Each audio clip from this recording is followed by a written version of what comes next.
ভালো সাপোর্ট দিয়েছে না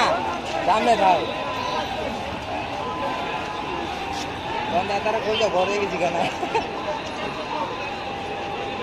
সামনে থাকবে বড় নেতারে ডুবাইয়া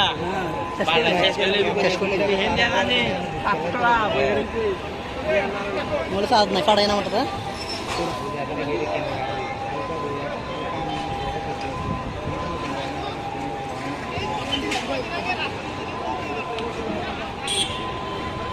এত মানুষ তারপরে বুঝি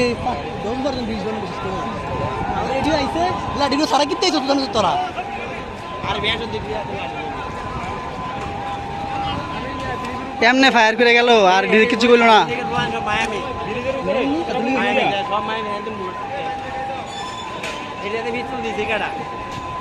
ছাত্রলীগের ফলাফল সব সরকারি দিয়ে রাখছে পুলিশের পিস্তল মিস্তল যা আছে সব দিয়ে দিচ্ছে ছাত্রলীগের ফলাফল না তো